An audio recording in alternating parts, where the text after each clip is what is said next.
नमस्कार. सह्याद्री वाहिनीच्या hello doctor या कार्यक्रमात मी डॉक्टर केतकी दिनकर चौधरी तुमचे सर्वांचे मनापासून स्वागत करते.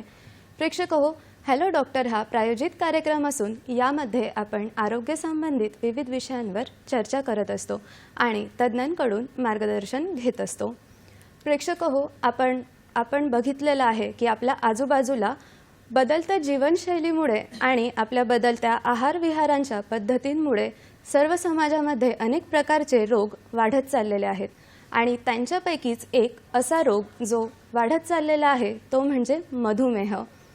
मधुमेह म्हणजे काय तर थोडक्यात एखाद्या व्यक्तीच्या शरीरातील रक्तातील साखरेचे प्रमाण वाढणे म्हणजेच मधुमेह आणि आधुनिक शास्त्रात यालाच डायबिटीस असं म्हटलं जातं. प्रेक्षक हो, जेव्हा एखाद्याच्या शरीरातील म्हणजेच रक्तातील साखर वाढते तेव्हा ती दुष्परिणाम स्वरूप शरीरातल्या अनेक अवयवांवर विकृती निर्माण करण्याचं काम करत असते आणि असंच एक शरीरातला अवयव ज्याच्यामध्ये विकृती निर्माण होऊ शकते तो म्हणजे आपला डोळा. प्रेक्षक हो, आपला डोळा हा किती महत्त्वाचा अवयव आहे हे आपल्याला सर्वांना माहितीच आहे आणि याची अनुभूती आपल्याला तेव्हा येते जेव्हा एखाद्या रात्री आपल्या घरातली लाईट निघून जाते आणि तेव्हा त्या अंधारामध्ये आपल्याला दृष्टीहीनतेची किंवा आपले डोळे किती आवश्यक आहे याची प्रचिती आपल्याला येत असते. आणि म्हणूनच जेव्हा एखाद्या व्यक्तीला मधुमेह असतो आणि त्याला डोळ्यांचा परिणाम त्या मधुमेहाचा परिणाम डोळ्यांवर होत असतो आणि वेळेतच लक्षात नाही आले आणि जर लक्ष नाही दिले तर अंधत्वपर्यंत ही गोष्ट पोहोचू शकते. म्हणूनच डोळ्यांची काळजी घेणे किती आवश्यक आहे यावरून आपल्याला ही गोष्ट कळेल. तर आजच्या या आपल्या भागामध्ये आपण याबद्दलच पाहणार आहोत. आजचा आपला विषय आहे मधुमेहामुळे येणारे अंधत्व आणि आयुर्वेद. आजचा विषय पुन्हा पाहावा, मधुमेहामुळे येणारे अंधत्व आणि आयुर्वेद. आणि यावर मार्गदर्शन करण्यासाठी आपल्यासोबत आज चर्चेला आहेत वैद्य डॉक्टर आबासाहेब गडदे सर. नमस्कार सर, तुमचे स्वागत आहे. सरांबद्दल सांगायचे झाले तर सर नेत्ररोग तज्ज्ञ असून MS आहेत. सर श्री विश्ववल्लभ आयुर्वेदिक चिकित्सालय व पंचकर्म केंद्राचे संचालक आहेत.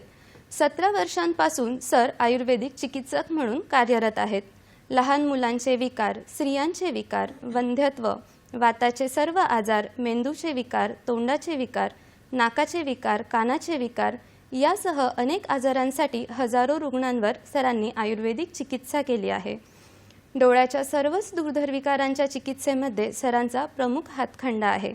सरांच्या चिकित्सालयाची मुख्य शाखा सिंहगड रोड, धायरी फाटा, पुणे येथे असून इतर शाखा पुणे, मुंबई, ठाणे, नाशिक, सोलापूर, नांदेड, नागपूर, संभाजीनगर येथे आहेत.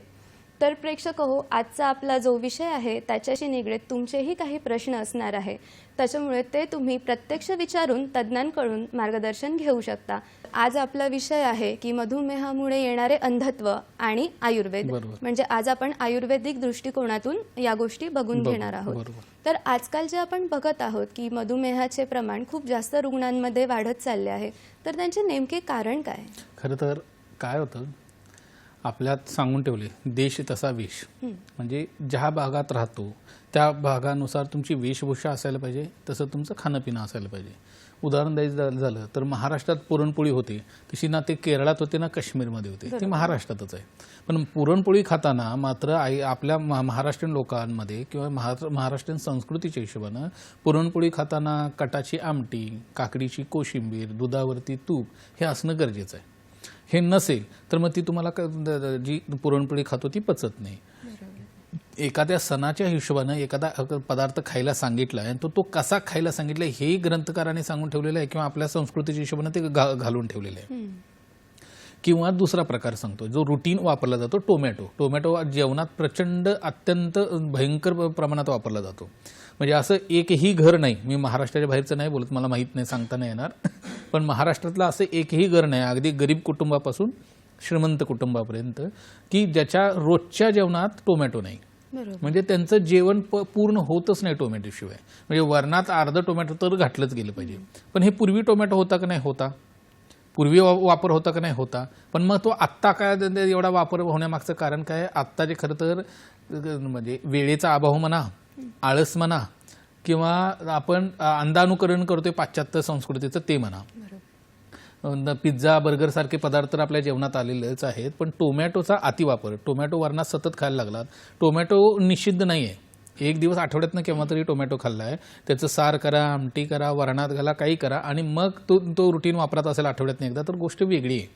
पण जर त्याचा अतिरेक व्हायला लागला, महिन्याकाठी इतक्या मोठ्या प्रमाणात टोमॅटो जायला लागतो पोटात की त्याचा परिणाम यकृतावरती, लिव्हरवरती आणि पर्यायाने वेगवेगळ्या आजारांच्या स्वरूपात व्हायला लागतो. जे शेतकरी टोमॅटोची शेती करतात किंवा जे द्राक्ष बागायतदार आहेत त्यांना तुम्ही विचारलं की लक्षात येईल, तुमचा असा एक दिवस नसतो ज्याच्या टोमॅटो किंवा द्राक्षावरती औषधांची फवारणी होत नाही. कारण ते नसेल, आजूबाजूला कुठंतरी ऊसाची शेती असते, आजूबाजूला कुठला तर कारखाना असतो, ते दूषित पाणी त्या नदीत सोडलेलं असतं, तेच पाणी त्या द्राक्षेला किंवा त्या टोमॅटोना सोडलं जातं, त्यामुळे रोगाची बाधाही पटकन होत असते. त्यामुळे औषधांची फवारणी खूप मोठ्या प्रमाणात द्राक्षावरती आणि टोमॅटोवरती आहे. आणि ते टोमॅटो आपण रोजच्या जीवनात घ्यायला लागलो तर त्याचा परिणाम लिव्हरवरती आणि यकृताच्या हिशोबानं खूप मोठा होतो. उदाहरण द्यायचं झालं, दूध खूप छान आहे, पूर्ण अन्न आहे, म्हणून तुम्ही 10 लिटर दूध नाही पिऊ शकणार आहे. आणि म्हणजे मुळात मुद्दा काय, आहारीय पदार्थ आहे ते आहारीय पदार्थाच्या हिशोबाने घेतले पाहिजेत, औषधी पदार्थ आहेत ते औषधाच्या हिशोबाने घेतले पाहिजेत. मग ह्याला पर्याय काय? पूर्वीच्या ज्या लोकांमध्ये आणि आत्ताच्या जेव्हा ह्याच्यात टोमॅटो जास्त वापरल्यामुळे काय होतं, टोमॅटोला पूर्वी पर्याय काय वापरला जायचा, तर पूर्वी जे वापरलं जायचं म्हणजे आता बायकांना शहरी भागात हे माहिती नाही, चिंच काळी कशी करायची किंवा जुनी चिंच म्हणजे काय. ज्यावेळी नवीन चिंच काढतो ती तांबूस असते, ज्यावेळी त्याला मीठ लावून आपण बिया काढून मीठ लावून ठेवले वर्षभर तर ती पूर्ण काळी पडते. म्हणजे गावाकडं हा उन्हाळ्यात असलेला कार्यक्रम असायचा की चिंचा काढायच्या, तिला मीठ लावून गोळे करून ठेवून द्यायचे, ते पुढच्या वर्षासाठी, ह्या वर्षासाठी नाही. आणि मग पुढच्या वर्षी ज्यावेळी ही काळी चिंच होती त्यावेळी ती जेवणात वापरायचे, आमसूल जेवणात वापरायचा. आणि ह्यांची जागा, चिंचेची आणि आमसुलाची जागा ह्या टोमॅटोने घेतली. आत्ताच्या बायकांना बाजारात खरं तर चिंच जी काळी मिळते ते अशीच पडून काळी झालेली असते किंवा किती जुने हे माहिती नसतं आपल्याला, किंवा आमसूल वापरायची पद्धत नाही, नको वाटतं. त्यापेक्षा टोमॅटो आणला, कट करून टाकला आणि मग त्याचा जेवणात वापर अतिरेक झाला.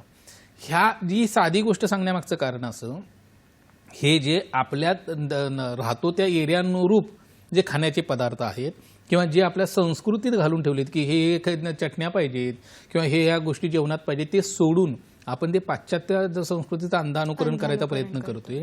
त्याचा खूप मोठा परिणाम हा कोट्यावरती, रक्तावरती, लिव्हरवरती होऊन मग मोठ्या मोठ्या आजारांची सुरुवात होते. त्यातला एक म्हणजे मधुमेह. हे जसं टोमॅटोचं उदाहरण देतोय तसंच खाण्यापिण्याच्या बाबतीत आहे. म्हणजे आयुर्वेदानुसार सूर्यास्ताच्या अगोदर खवणे, सूर्यास्तानंतर खवणे असं सांगितले. गावाकडे अजूनही तसं आहे, हे सूर्यास्ताच्या अगोदर खाल्लं जातं, 8-8:30ला जेवण करून 8-8:30 पर्यंत झोपलं जातं. आपल्या घरातल्या बायका शहरी भागात स्वयंपाक 8:30-9ला सुरुवात करतात बनवायला आणि खाणार आणि झोपणार कधी ते विचारूच नका. आणि मला मग त्यानंतर झोपणं होतं. ज्यावेळेला मग मधुमेहाचा पेशंट येतो, केस टेकिंग घेतलं जातं आणि त्यावेळेला विचारलं जातं की खाता किती वाजता, झोपता किती वाजता. त्यावेळेला त्यांना विचारलं की डॉक्टर मी 8 तास झोप कंप्लीट करतो. 8 तास आमची झोप कंप्लीट करतो. 8 तास झोप कंप्लीट करतोय म्हटल्यानंतर हे किती वाजता झोपताय आणि किती वाजता तुम्ही उठताय हे म्हणजे 8 तास झोप कंप्लीट करताय हे महत्त्वाचं नसून तुम्ही किती वाजता झोपताय आणि किती वाजता उठताय हे खूप महत्त्वाचं आहे.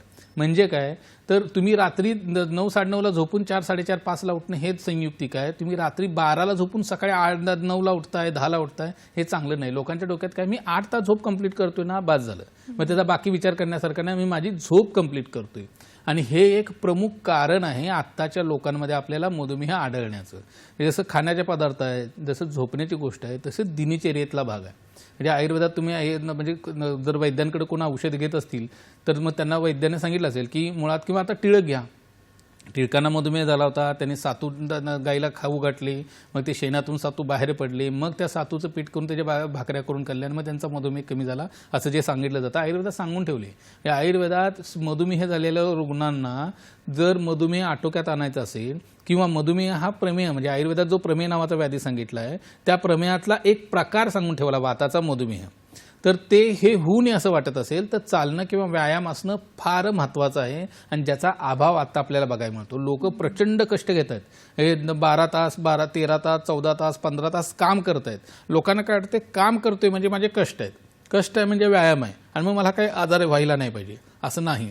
शरीराला जशी विश्रांतीची गरज आहे तशीच व्यायामाची गरज आहे. म्हणजे 6 ते 8 तास झोप असणं, योग्य वेळी झोपणं, योग्य वेळी जेवणं आणि तुमचं रोजचा व्यायाम असणं हे फार महत्त्वाची गोष्ट आहे. ज्याचा सध्याच्या काळातला जो तुम्हाला काय म्हणतो त्याला आपण कमीपणा असणं, व्यायाम कमी होणं हे एक प्रमुख कारण मधुमेहाच्या बाबतीत आपल्याला आढळायला मिळतं. ह्याच्यानंतर अनुवंशिकता येते. बऱ्याचदा अनुवंशिक विकार असेल तर आपल्याला ते टाळता येत नाही, आयुर्वेदाने सांगितलेलं नाही. म्हणजे आयुर्वेदात नक्की कुठलाही आजार बरा करण्याची समूळ बरा करण्याची यंत्रणा आहे, समूळ बरा करण्याचा विचार आहे आणि त्यानुसार त्याचे पथ्य अपथ्य हे सगळं सांगितलं जातं. पण काही अनुवंशिक आजार असे आहेत जे बरे करता येत नाहीत, त्यांना आटोक्यात आणता येतं.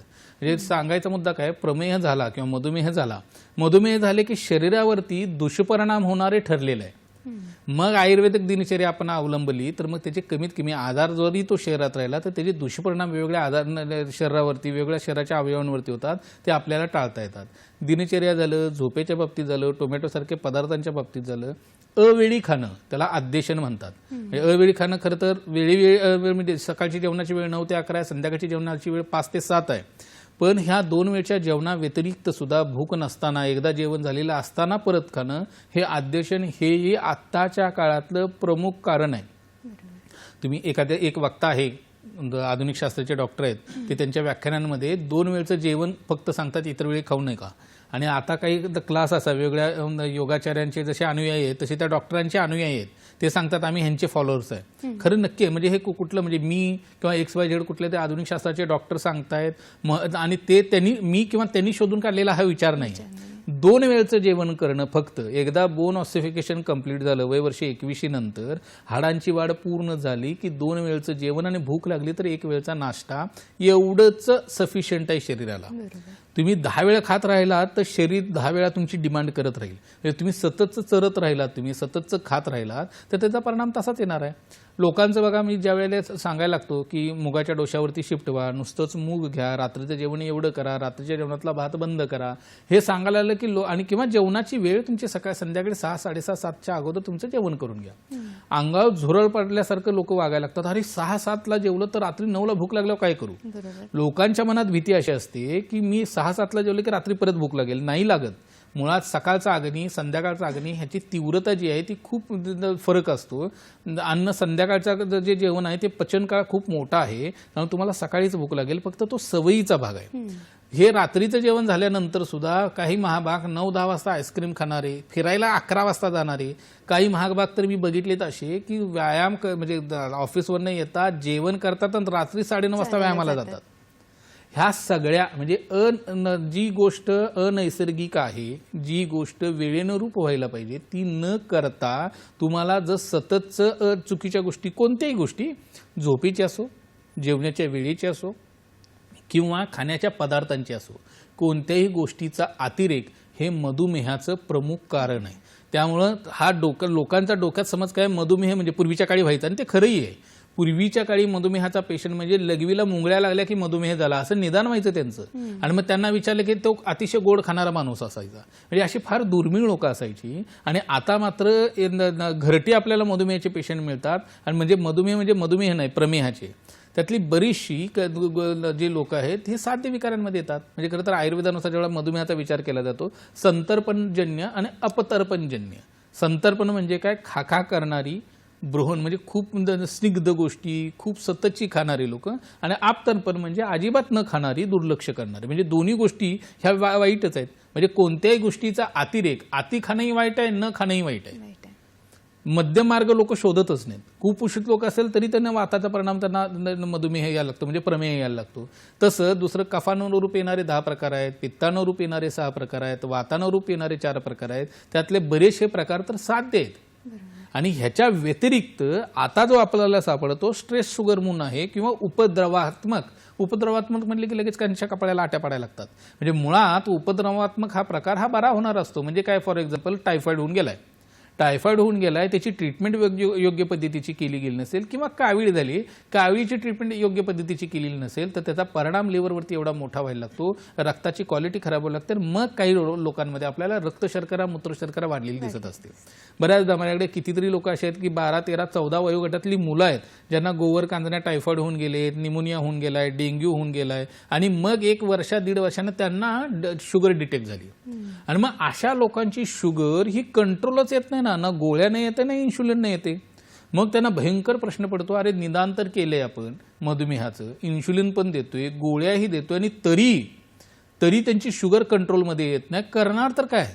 आणि मग ह्या औषधांचा अतिरेक वापर, त्यांचे डोस वाढत जातात, आणि मग त्याच्या किडनीवरती आणि पर्यायानं डोळ्यावरती आपल्याला परिणाम दिसायला लागतो. मुळात ह्या लोकांचं निदान मधुमेह किंवा प्रमेह नसून त्यांचं जे मूळ कारण आहे, जो मूळ आजार होऊन गेलाय, त्या आजाराचं निदान करून त्याची ट्रीटमेंट केली. काही लोकांची पटकन शुगर जाते, काहींचं 1 1.5 वर्ष लागतं.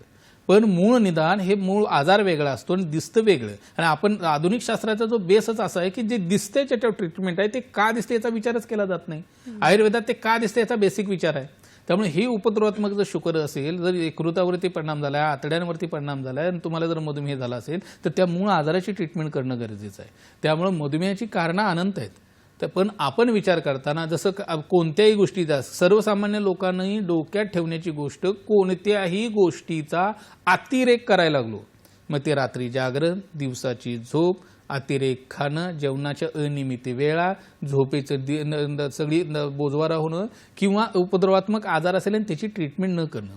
तुम्हाला एक उदाहरण द्यायचं झालं तर कावीळीच्या पेशंटमध्ये बऱ्याचदा बघा आपण ट्रीटमेंट करत असतो. कावीळीच्या ट्रीटमेंटमध्ये आधुनिक शास्त्रात काय देतात त्यांनाच माहिती. आज कावीळीची ट्रीटमेंट आयुर्वेदात जेवढी स्ट्रॉंगली सांगितलेली आहे, आयुर्वेदात जी अचूक निदान आणि ट्रीटमेंट आहे, तेवढी कोणत्याच पॅथीत नाही, एवढं मी ठामपणे तुम्हाला सांगू शकतो. बऱ्याचदा म्हणजे काय होतं की कावीळीची ट्रीटमेंट चालू असेल, आधुनिक शास्त्राचं औषध घेतात, ॲलोपॅथीत म्हणजे ती ट्रीटमेंट चालू असते, आयुर्वेदाकडे बघितली जात नाही. तिथं ॲलोपॅथीत मात्र जी औषध दिलं जातं तिथं आहाराचा विचार नाही. आणि आयुर्वेदात मात्र कावीळीची ट्रीटमेंट करताना औषधांपेक्षा आहाराचा विचार जास्त आहे. म्हणजे एकदा कावीळ झाली, आयुर्वेदात कसं असतं, एखादा विकार झाला तो बरा करण्यावर फोकस आहे. तो बरा केला की त्याच्यातनं उत्पन्न दुसरा विकार होता कामा नये, ही बेस आहे. मग कावीळ झाली की मग त्याच्यानंतर त्याची ट्रीटमेंट करताना आयुर्वेदानुसार 1-1.5 महिन्यात, 15 दिवसात, 3 महिन्यात तो बरा जरी झाला तर त्याचा आहाराचं नियोजन पथ्य मात्र 1 वर्ष सांगून ठेवले. 1 वर्ष तेलकट तुपकट वर्ज्य करणं, बाहेरचं खाणं वर्जन हे करावं लागतं. आणि हे आधुनिक शास्त्र सांगत नाही. महिन्यात 15 दिवसात त्यांची बिलिरुबिन व्हॅल्यू कमी झाली की पेशंट बरा होतो, त्यानंतर त्याच्या आहाराचं नियोजन होत नाही. मग नंतर अशा लोकांना उपद्रवात्मक विकार म्हणजे त्वचा विकार व्हायला लागतील, सांध्यांचे आजार व्हायला लागतील, भूक मंदावायला लागेल, लिव्हरशी किंवा हृदयाशी संबंधित विकार होतात, आणि तसाच परिणाम आणि मोठ्या स्वरूपात आपल्याला डोळ्यावरती झालेला दिसतो. त्यामुळे योग्य वेळी आपण निदान केलं काय मधुमेहाच्या बाबतीत तर आपल्याला त्याचे दुष्परिणाम नक्की टाळता येऊ शकतात. नक्कीच सर. म्हणजे आपण आता आपल्याला कळालं आहे की मधुमेहाचं महत्त्वाचं कारण म्हणजे कोणत्याही गोष्टीचा अतिरेक किंवा ती गोष्ट नाहीच करणे, अशा 2 विरोधाभास गोष्टी आहेत. तर आपण सरांकडून अजून या विषयावरती माहिती घेणार आहोत. तत्पूर्वी वेळ झाली आहे एका छोट्याशा विश्रांतीची. तुम्ही कुठेही जाऊ नका, बघत राहा हॅलो डॉक्टर.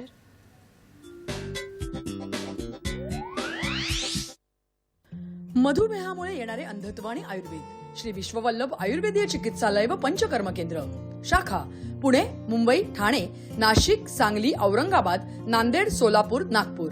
पत्ता धायरी फाटा, सिंहगड रोड, पुणे. संपर्क 9881719392 किंवा 9822526199 अथवा 800-7466-161. Website www.vishwavallabhayurved.com.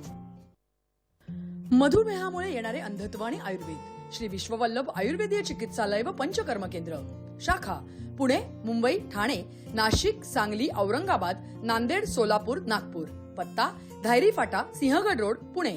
संपर्क 9881719392 किंवा 9822526199 अथवा 800-7466161. Website www.vishwavallabhayurved.com. मधुमेहामुळे येणारे अंधत्व आणि आयुर्वेद. श्री विश्ववल्लभ आयुर्वेदीय चिकित्सालय व पंचकर्म केंद्र, शाखा पुणे, मुंबई, ठाणे, नाशिक, सांगली, औरंगाबाद, नांदेड, सोलापूर, नागपूर. पत्ता धायरी फाटा, सिंहगड रोड, पुणे. संपर्क 9881719392 किंवा 9822526199 अथवा 800-7466161. Website www.vishwavallabhayurved.com.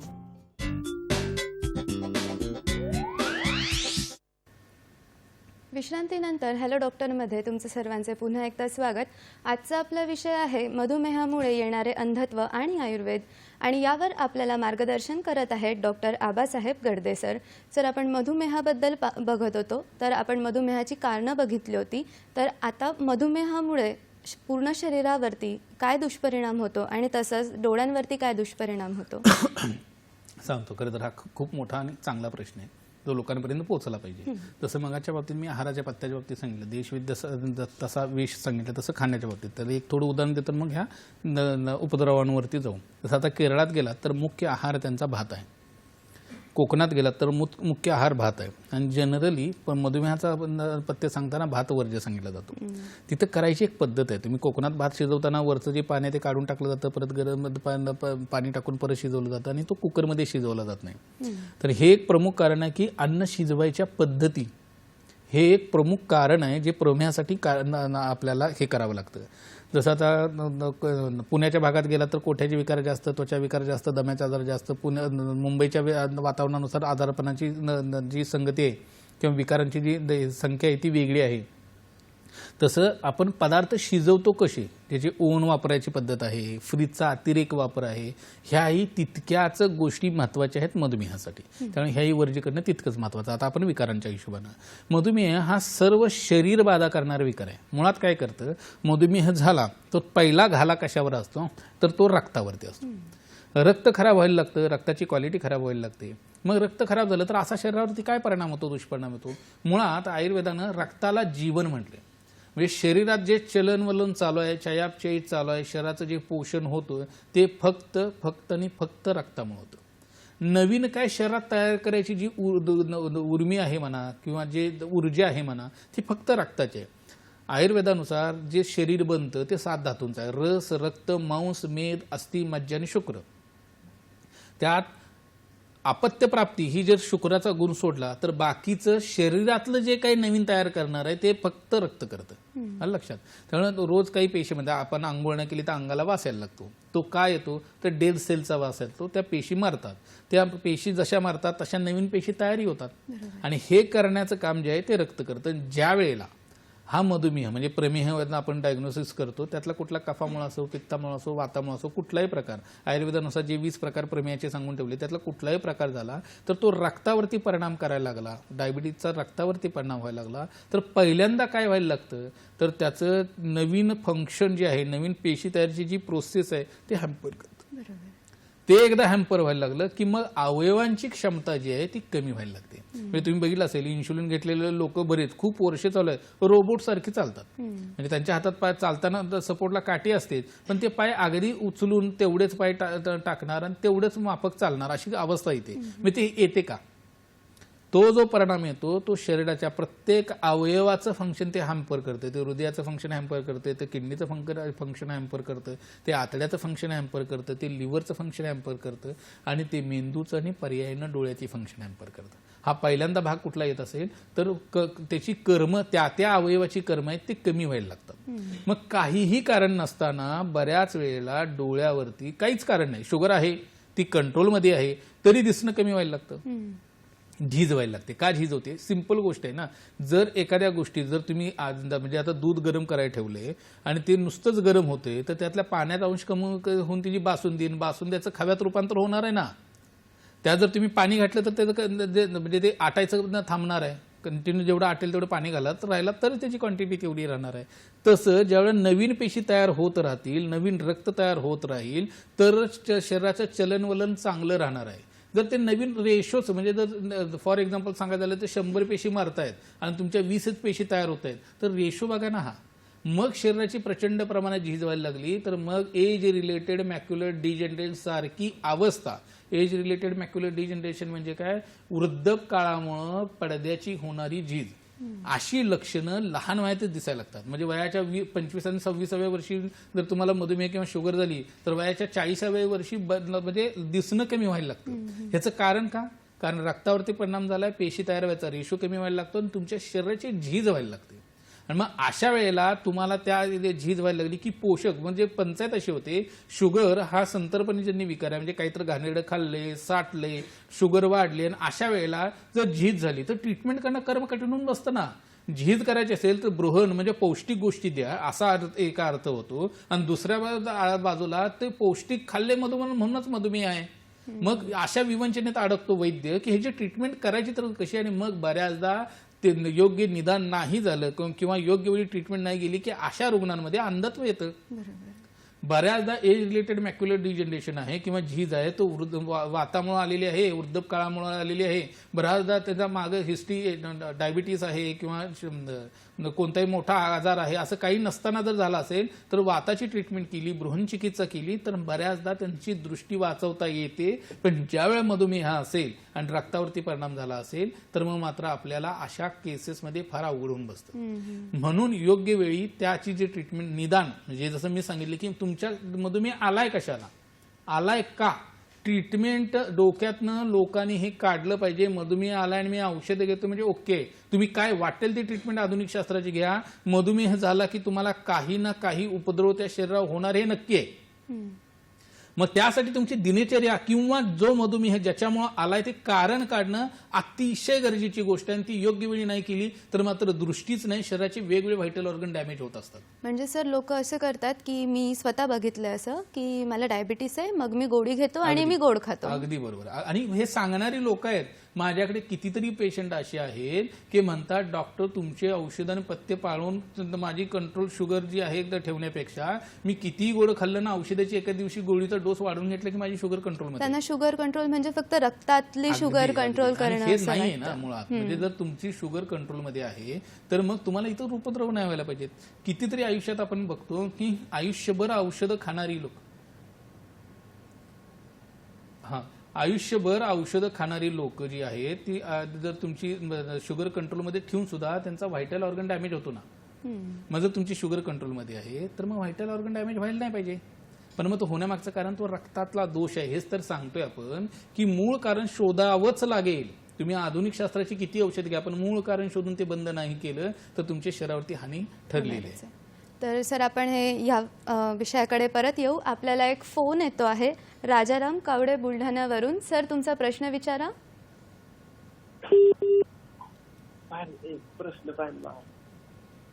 नमस्कार, बोला. नमस्कार सर, मला बोलताना जास्त दम येतो सर. दम येतोय? हा, काय होतंय? बोलताना आहे ना सर मला दम येतो सर. हा, आणि जे धूळ वगैरे असली आपली आजूबाजूची तेव्हा बी जास्त दम येतो. बर. सर्दी आहे का? सर्दी नाहीये सर, थोडा कोरडा खोकला येतो. बर. हे कधीपासून आहे? हे तरी जेव्हा आम्ही दालमिल टाकली, दालमिल मध्ये जे उडतं का नाही सर ते अवशेष. बर बर बर. त्यानंतर आहे. शुगर आहे? शुगर नाही. बर, ठीक आहे, सांगतो. कसं आहे, खरं तर हा आपल्या विषयाशी संबंधित नाही आहे तरी थोडक्यात सांगतो. मुळात हे ॲलर्जिक गोष्टी आहेत. जसं पिठाची गिरणीत काम करणारी लोक आहेत किंवा पोलर ग्रेन्स म्हणजे फुलांचे तिथं काम करणारे लोक आहेत, अत्तराच्या भट्टीत काम करणारे लोक आहेत किंवा अगरबत्त्यांच्या भट्टीत काम करणारे लोक आहेत. त्या लोकांना सततच्या त्या वासाचा जर इम्पॅक्ट यायला लागला किंवा कोणत्याही गोष्टीचा अतिरेक नाकावाटेचा इम्पॅक्ट यायला लागला तर त्याचा परिणाम ॲलर्जिक दम्यासारखा इम्पॅक्ट यायला लागतो. तर तसं आहे. तर कुठल्याही वैद्याला खरं तर दाखवलं किंवा आपल्याही कोणत्या सेंटरला आला तर त्याची ट्रीटमेंट चांगल्या पद्धतीने करता येऊ शकणार आहे आपल्याला. तर हे रक्तातला दोष असतो तो औषधानं म्हणजे लिव्हर फंक्शन सुधारणं, पोट साफ व्हायला लागणं हे केलं तर हा त्रास कमी व्हायला लागेल. पण तरी आता कुठं जाता येणं असेल तर घरच्या घरी मी सांगून ठेवतो, घरच्या घरी दुर्वांचा रस 10 ml म्हणजे 2 चमचे सकाळी गरम पाण्यासोबत घेणं आणि रात्री झोपताना अर्धा कप गरम दूध त्यात 2 चमचे एरंड तेल टाकून घ्यायला चालू करा. सतत 1 महिनाभर घ्यायला लागला तर ह्या दोन्ही गोष्टीनं तुमचे हे ॲलर्जीचा जो परिणाम येतो दम लागणं ते कमी व्हायला लागेल. पण एवढ्यानं नाही कमी झालं तर मात्र जवळच्या वैद्याला किंवा आपल्या कोणत्याही जवळच्या सेंटरला दाखवा, त्याची उपचार खूप चांगल्या पद्धतीने करता येऊ शकतील. नक्कीच आपण सरांकडून अशीच अजून माहिती घेत राहणार आहोत. तत्पूर्वी वेळ झाली एका छोट्याशा विश्रांतीची. तुम्ही कुठेही जाऊ नका, बघत राहा हॅलो डॉक्टर.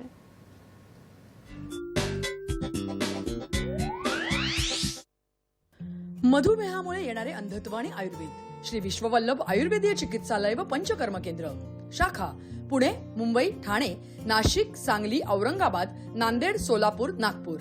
पत्ता धायरी फाटा, सिंहगड रोड, पुणे. संपर्क 9881719392 किंवा 9822526199 अथवा 800-7466-161. Website www.vishwavallabhayurved.com. मधुमेहामुळे येणारे अंधत्व आणि आयुर्वेद श्री विश्ववल्लभ आयुर्वेदीय चिकित्सालय व पंचकर्म केंद्र, शाखा पुणे, मुंबई, ठाणे, नाशिक, सांगली, औरंगाबाद, नांदेड, सोलापूर, नागपूर. पत्ता धायरी फाटा, सिंहगड रोड, पुणे. संपर्क 9881719392 किंवा 9822526199 अथवा 800-7466-161. Website www.vishwavallabhayurved.com.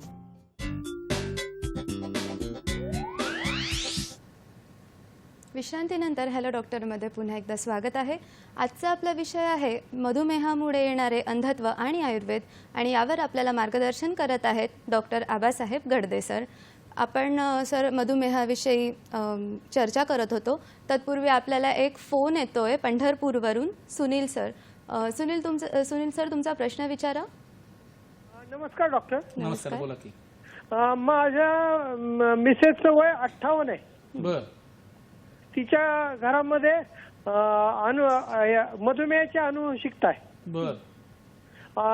आणि तिला सध्या 2 वर्षापासून रेटिनो पिगमेंटो नावाचा म्हणजे रात्री तिला दिसत नाही. बरोबर. आणि तिला पण मधुमेह डिटेक्ट झालेला आहे. ती गोळ्या घेते. याच्यावर कोणत्या प्रकार, आणि तिला सध्या व्यवस्थित दिसायसाठी प्रॉब्लेम येतो. रात्री बाहेर पडत नाही, त्यामुळे ती आत्मविश्वास गेल्यासारखा आहे.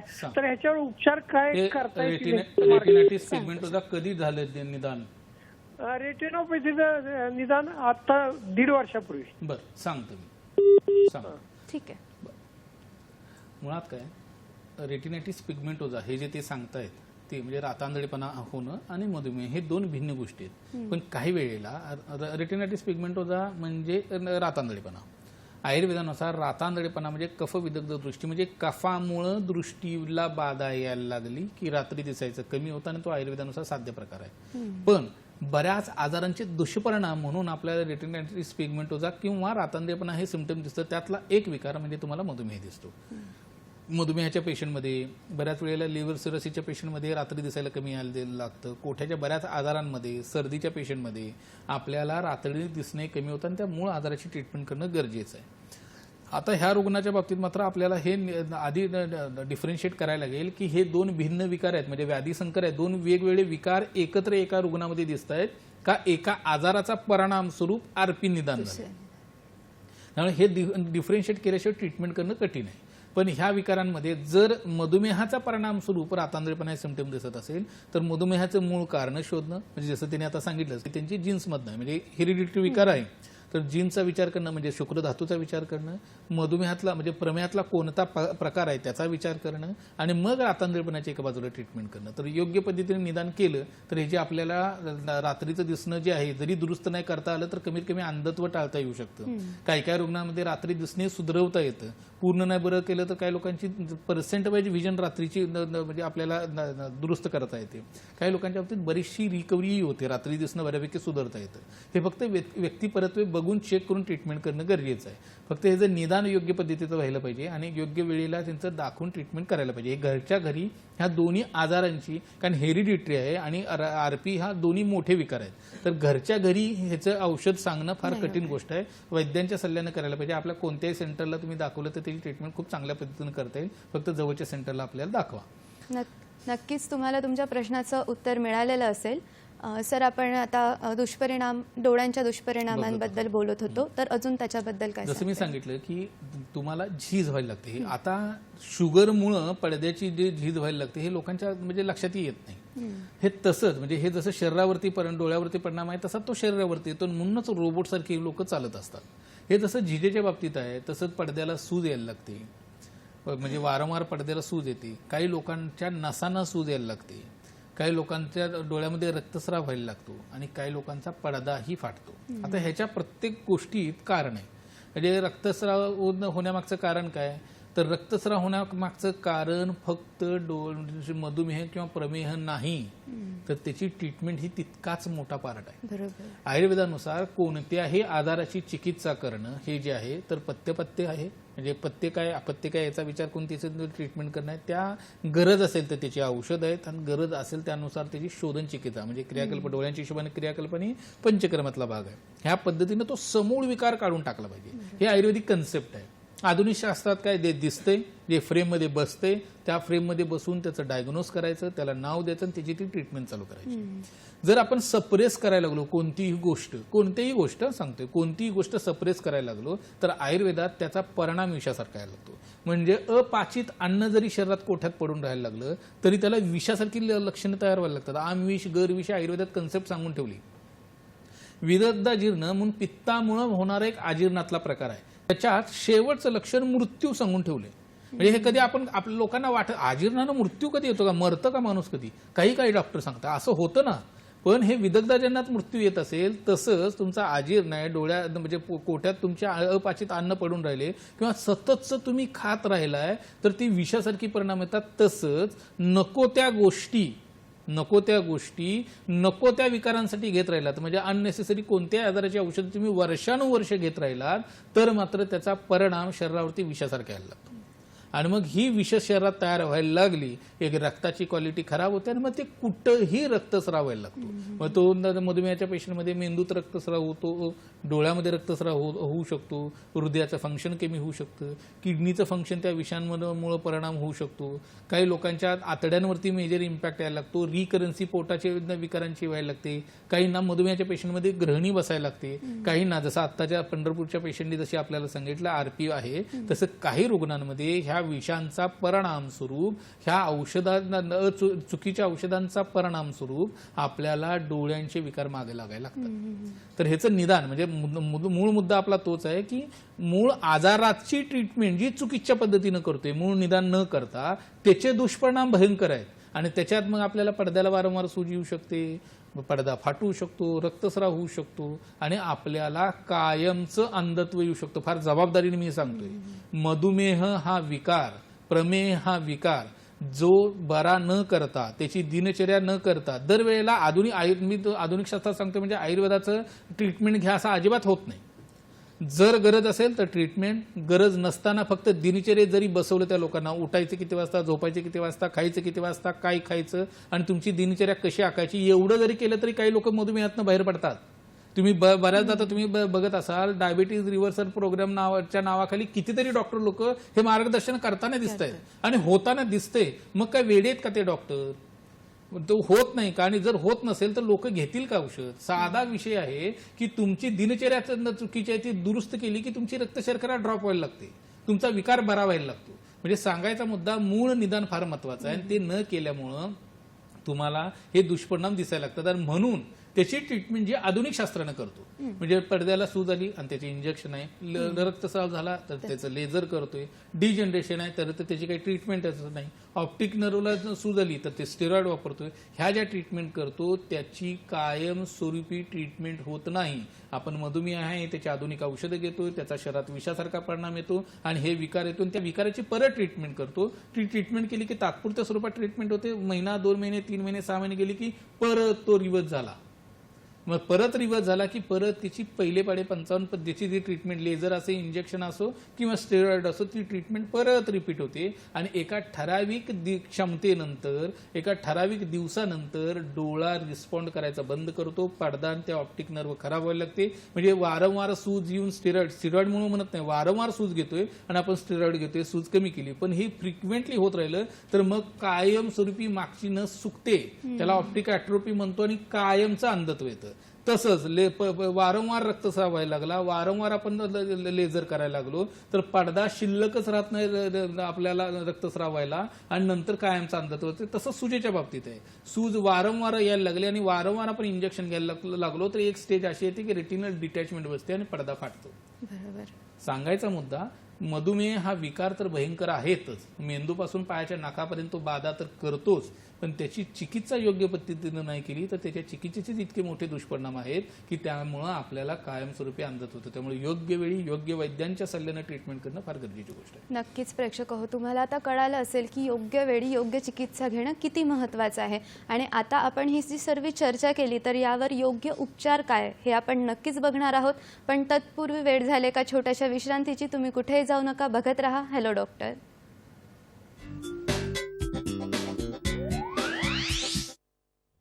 मधुमेहामुळे येणारे अंधत्व आणि आयुर्वेद, श्री विश्ववल्लभ आयुर्वेदीय चिकित्सालय व पंचकर्म केंद्र, शाखा पुणे, मुंबई, ठाणे, नाशिक, सांगली, औरंगाबाद, नांदेड, सोलापूर, नागपूर. पत्ता धायरी फाटा, सिंहगड रोड, पुणे. संपर्क 9881719392 किंवा 9822526199 अथवा 800-7466-161. Website www.vishwavallabhayurved.com. मधुमेहामुळे येणारे अंधत्व आणि आयुर्वेद, श्री विश्ववल्लभ आयुर्वेदीय चिकित्सालय व पंचकर्म केंद्र, शाखा पुणे, मुंबई, ठाणे, नाशिक, सांगली, औरंगाबाद, नांदेड, सोलापूर, नागपूर. पत्ता धायरी फाटा, सिंहगड रोड, पुणे. संपर्क 9881719392 किंवा 9822526199 अथवा 800-7466-161. Website www.vishwavallabhayurved.com.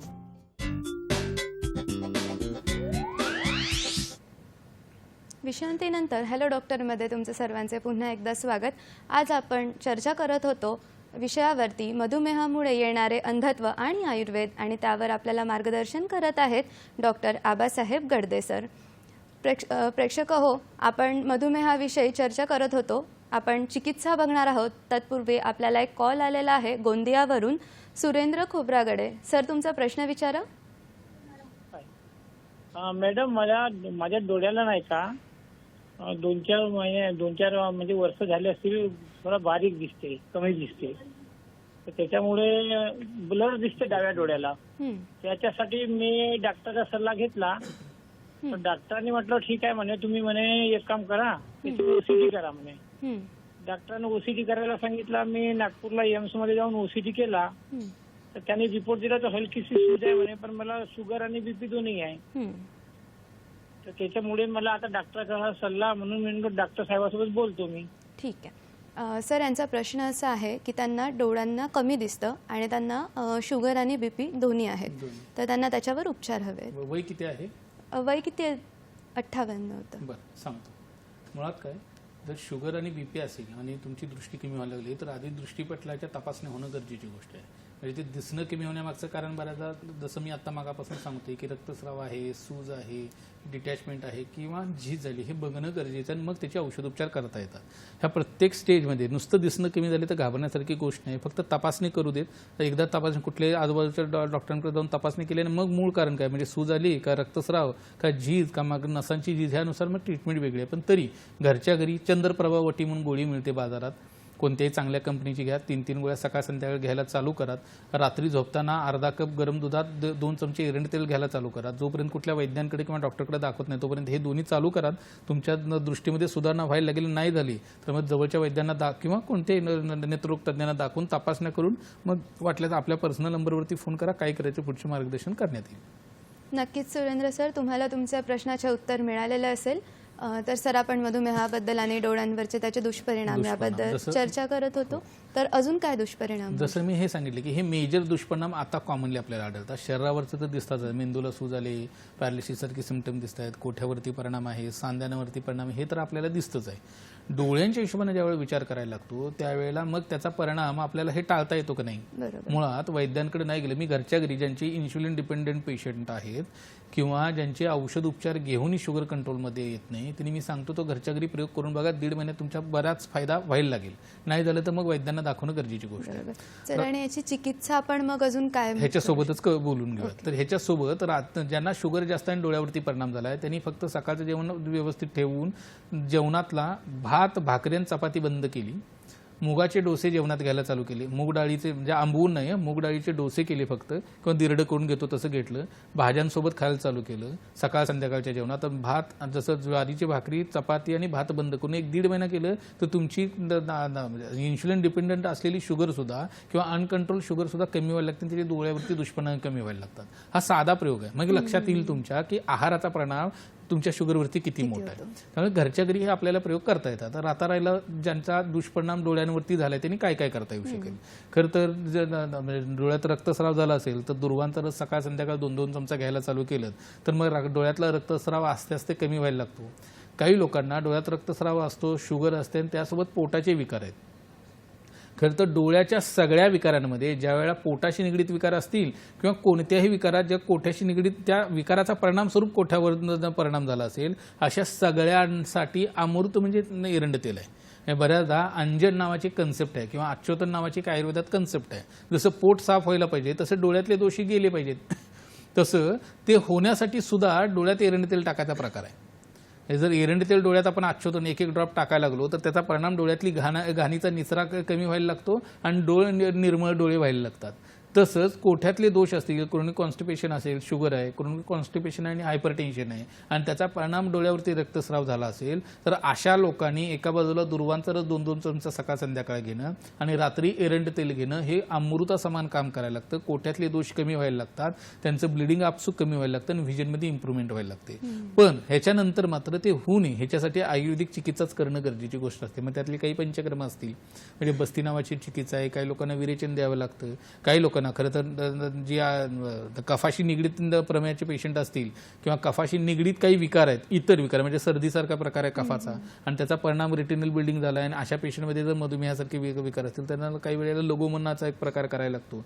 हे पंचकर्मातले जे पंचकर्म शरीर शुद्धीचे प्रकार आहेत ते करणं, त्याच्यासोबतच डोळ्यांचे काही प्रकार आहेत. डोळ्यावरती ओल्या वनस्पतीचं वाटण केलं जातं, वेगवेगळ्या वनस्पतींची चूर्णांचा लेप डोळ्यावरती केला जातो, त्याला बेडालक म्हणतात. तेल, तूप, काढे किंवा दुधात औषधं शिजवून डोळ्यावरती धार सोडली जाते, त्याला नेत्रसेक म्हणतात.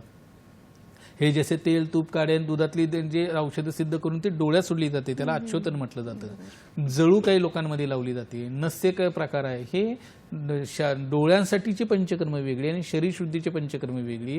हे काही रुग्णांमध्ये त्याची मदत घ्यावी लागते जेणेकरून आपल्याला पडद्याची सूज असो, रक्तस्राव असो, नसांची सूज असो किंवा नसा सुकलेली असतील तर त्याच्यासाठी खूप चांगल्या पद्धतीनं आपल्याला ट्रीटमेंट करता येते.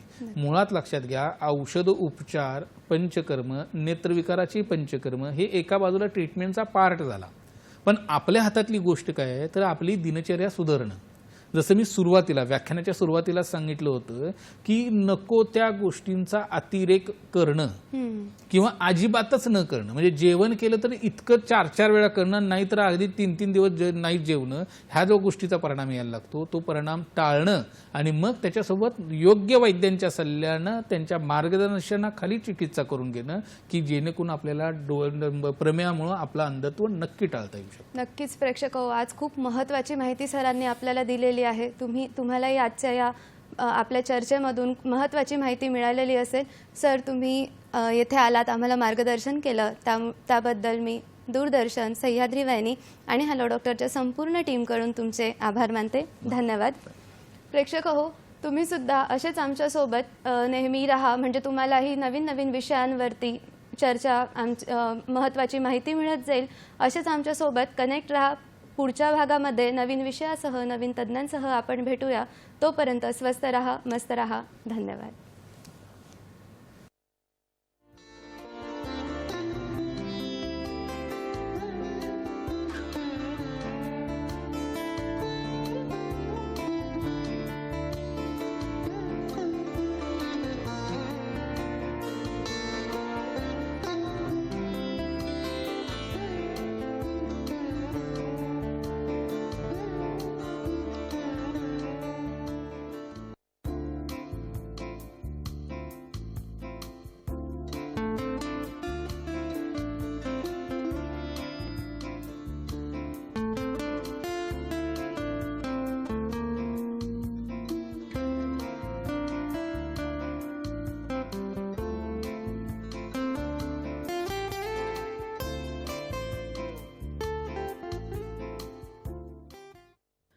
मधुमेहामुळे येणारे अंधत्व आणि आयुर्वेद श्री विश्ववल्लभ आयुर्वेदीय चिकित्सालय व पंचकर्म केंद्र शाखा पुणे मुंबई ठाणे नाशिक सांगली औरंगाबाद नांदेड सोलापूर नागपूर पत्ता धायरी फाटा सिंहगड रोड पुणे संपर्क 9881719392 किंवा 9822526199 अथवा 80074666161 वेबसाईट www.vishwavallabhayurved.com